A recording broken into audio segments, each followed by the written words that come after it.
5ই August 2024 বিকেলের মধ্যে সারা দেশে ছড়িয়ে যায় সরকার পতনের খবর। অন্যান্য জায়গার মতো গাজীপুরের রাস্তাতেও হাজারো মানুষের মুখে স্লোগান।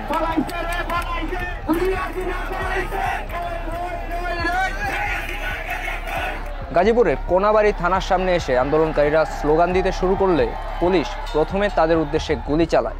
এরপর বের হয়ে থানার পাশের অলিগলিতে খুঁজতে শুরু করে। মোহাম্মদ হৃদয় নামের এই কলেজ ছাত্র এমন এক গলিতে আটকা পড়েন। পুলিশ তাকে ঘেরাও করে টেনে হিঁচড়ে শরীফ জেনারেল হাসপাতালের সামনের রাস্তায় নিয়ে আসে। 6 পুলিশ সদস্য তাকে ঘেরাও করে। একজন লাঠি উঁচিয়ে তাকে ভয় দেখায়, আরেকজন শার্ট চেপে ধরে যেন হৃদয় পালাতে না পারে। তৃতীয় একজন বন্দুক উঁচিয়ে ধীরে ধীরে হৃদয়ের পেছনে যায়। সামনে থেকে এই পুলিশ কর্মকর্তা যখন হৃদয়কে চড় মারছেন, একই সময়ে পেছন থেকে তাকে গুলি করা হয়। হৃদয় মাটিতে লুটিয়ে পড়ার পর পুলিশ কর্মকর্তারা চলে যান।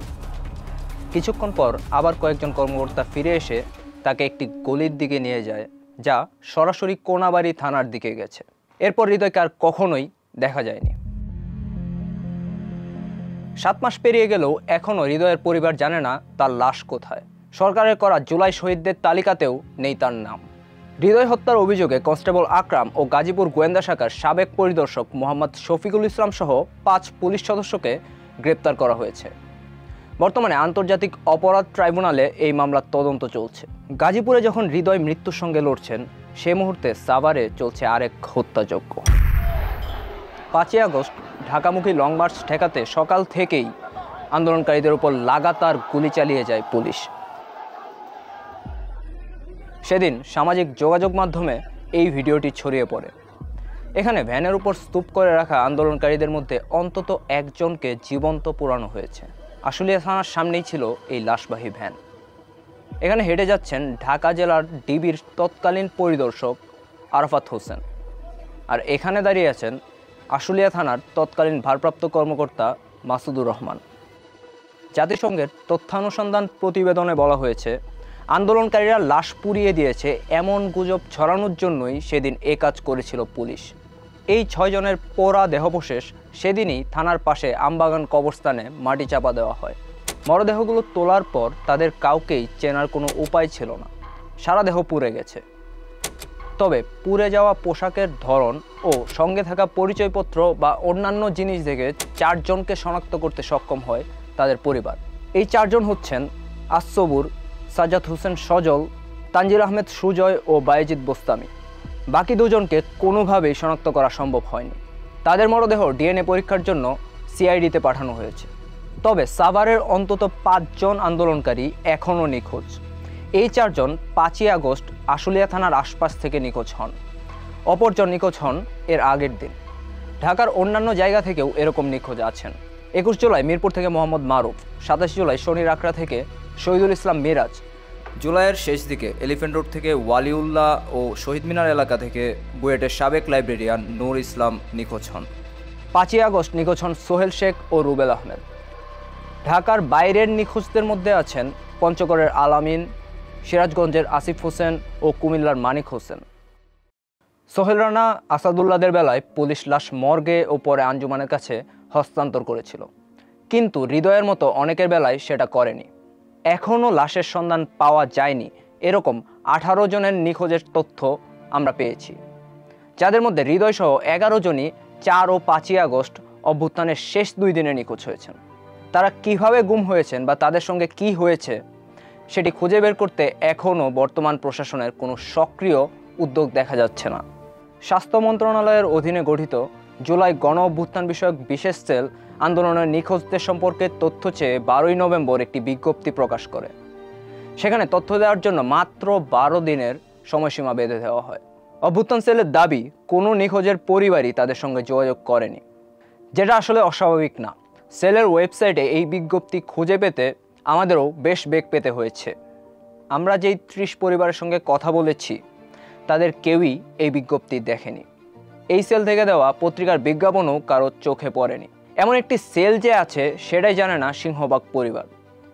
আর যারা এই সেলের নাম শুনেছে তারাও এর কার্যালয় কোথায় তা জানে না। জুলাই ফাউন্ডেশনের সিনিয়র সহকারী সচিব মাহবুব উল্লাহ মজুমদার আঞ্জুমানের নথি থেকে 7 জনের একটি তালিকা তৈরি করেছেন, যাদের 6 জনই রায়ের বাজারে দাফন হওয়া এই 6 জন। 24শে জুলাই রায়ের বাজারে 8 জন আন্দোলনকারী দাফনের ব্যাপারটি ঢাকা মেডিকেল ও শাহবাগ থানা স্বীকার করেছে, কিন্তু এর মধ্যে মাত্র 4 জনের পরিবার এখন পর্যন্ত লাশ দাবি করেছেন। বাকি 4 পরিবার কোথায়? আমরা যেসব নিখোঁজ পরিবারের সঙ্গে কথা বলেছি তাদের প্রায় সবাই নিম্ন বা নিম্ন মধ্যবিত্ত ব্যাকগ্রাউন্ডের। বেওয়ারিশ লাশ খুঁজতে আঞ্জুমান বা রায়ের বাজারে যেতে হয় সেটাই জানেন না সিংহভাগ। তাদের সবাই সাহায্যের জন্য পুলিশের কাছে গেছে এবং তেমন কোনো সহযোগিতা পায়নি। যেই 6 পরিবার আঞ্জুমানের এই দেয়ালে স্বজনের লাশের ছবি দেখেছেন, তারাও এখন জানেন না রায়ের বাজারের ব্লক 4-এর কোথায় তাদের বাবা, ভাই, স্বামী বা সন্তান চিরনিদ্রায় শুয়ে আছেন। সাবেক তথ্য উপদেষ্টা ও জাতীয় নাগরিক পার্টির শীর্ষ নেতা নাহিদ ইসলাম দুবার রায়ের বাজার কবরস্থান জিয়ারত করে জানিয়েছেন সেখানকার অজ্ঞাতনামা কবরগুলোর পরিচয় শনাক্তের কাজ চলছে, কিন্তু বাস্তবে আমলাতান্ত্রিক জটিলতায় আটকে আছে এই কাজ।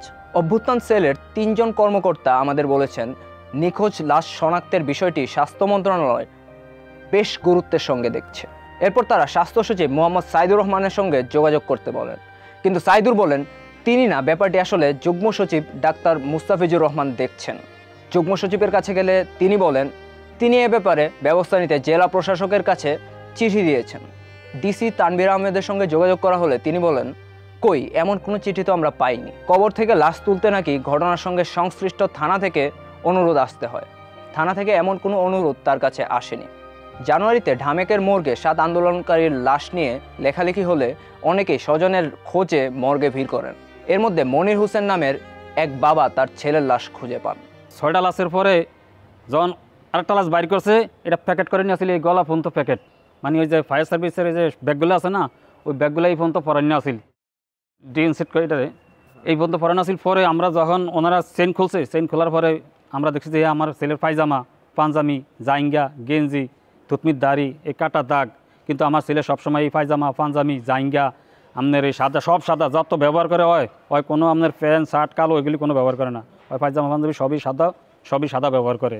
আমরা দেখি আমার ছেলেরা শনাক্ত করেছে কি আমার ছেলে, তখন মুখের ফেজের কারণে ওনারা আবার এটা ডিএনএ দেওয়া লাগছে আর কি। গণঅভ্যুত্থানের বেওয়ারিশ লাশের ডিএনএ প্রোফাইলিংয়ের দায়িত্বে আছে পুলিশের অপরাধ তদন্ত বিভাগ বা সিআইডি। সিআইডির ফরেন্সিক ল্যাবরেটরির প্রধান আহমদ ফেরদৌস জানান তারা অভ্যুত্থান সংশ্লিষ্ট মোট 21টি লাশ পেয়েছেন। এর মধ্যে 10টির ডিএনএ পরীক্ষা চলমান আছে, আর ডিএনএ মিলিয়ে 5 পরিবারের কাছে লাশ হস্তান্তর করা হয়েছে। ডিএনএ প্রোফাইলিং হয়ে গেলেও 6 জনের লাশের কোনো দাবিদার নেই। কোনো দাবিদার না থাকার পেছনে একটি কারণ অবশ্যই এই নিহতদের পরিবাররা জানে না কোথায় গেলে তার স্বজনের লাশের সন্ধান পাবেন। অনেকের পরিবার হয়তো ঢাকার বাইরে আছে, কিছু পরিবার অবশ্য থানা, আঞ্জুমান, সিআইডি সবার দ্বারস্থ হয়েও স্বজনের খোঁজ পাননি। তাদের একজন সাইফুল ইসলাম মিথিল। একটা পর্যায়ে একজন এক এক কথা বলে, সেই কথা শুনি না। পরে ঢাকা মেডিকেলের ফরেন্সিক মর্গে গেছি। প্রথমে গেছি ঢাকা মেডিকেলের কলেজ মর্গ, এরপর ঢাকা মেডিকেলের মর্গ, মিটফুডের মর্গ, সব মর্গগুলাতেই আমি যে খুঁজছি, একটা লাশ বাইর করে ট্রেনের থেকে খুঁজছি। কোথাও আমার ভাইয়ের কোনো চিহ্ন পাওয়া যায় না, লাশ চিনা যায় নাই। আর এমন একটা পরিস্থিতি ছিল, লাশগুলা মনে করেন যে পোলরের ভিতরে ঢুকলেই রক্তে ভাসা। হয়তো বা কতক্ষণ পরপর মানুষ ঢুকতেছে, আত্মীয়স্বজন ঢুকতেছে, দেখতেছে, তারা তো না করতেছে না, তারা উন্মুক্ত আর কি। যারাই যায় তাদেরকেই তারা দেখাইতেছে। হয়তো বা কেউ লাশ দেখাইতে না পারলে কেউ ছবি দেখাইতেছে। পরে আমার 2টা জায়গায় আমার লাশ দেখানোর পর আমি পরে আবার মিটফুডে গেছি। মিটফুডেও যায় লাশ দেখায় না, ওনারা ছবি দেখাইছে, ছবি দেখে আমি পাইতেছি না। পরে আবার খবর পেলাম যে সোহরাওয়ার্দী হাসপাতালে কিছু লাশ আছে। পরে এখানে আসলাম, সোহরাওয়ার্দী হাসপাতালে যোগাযোগ করলাম, জিজ্ঞাসা করলাম, কয় না এখানে বেয়ারিশ ভাবে কোনো লাশ টাশ নাই। পরে অতবাগা হয়েই রয়েছি, কই বিচ্ছাম। পরে আবার খবর পেলাম যে ঢাকা মেডিকেলের 2টা মর্গ, আরেকটা মর্গ আছে কলেজ মর্গ, ওইখানে কিছু লাশ আছে। পরে আবার ছুটতে আবার ব্যাক করলাম ঢাকা মেডিকেল। পরে কলেজ মর্গ নিয়ে গেছি ভাই, যাইতে যাইতে মোটামুটি সন্ধ্যা হয়ে গেছে গা। কলেজ মর্গটা অনেকটা ভিতরে, নীরব, পাই না জিজ্ঞাসা করতে পাইছি যা ওই জায়গায় যায় লোক আমি পাইছি। পাওয়ার পর জিজ্ঞাসা করলাম যে আমরা ওইভাবে আসছি নিখোঁজের পরিবার থেকে, যদি লাশগুলা দেখাইতেন বা কি আসে বিষয়।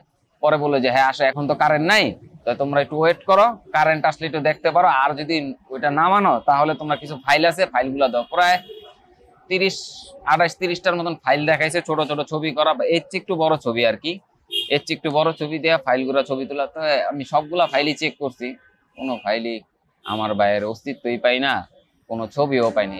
অভ্যুত্থানের প্রায় 8 মাস পরেও রাষ্ট্রযন্ত্রের কাছে মিথিলের মতো অনেকেরই শুধু একটাই জিজ্ঞাসা, তাদের স্বজনেরা বেঁচে আছেন নাকি মারা গেছেন, মারা গেলে তাদের লাশটা কোথায়। আজও পর্যন্ত আমার ভাইটার খোঁজ আমি পাই না। আমার একটাই দুঃখ, আমার ভাইটা কই আছে। আজকে 7টা মাস ধরে আমার ভাইটা কই আছে, আমার ভাই আজও জীবিত আছে না আদৌ মৃত, সেইটাও জানি না।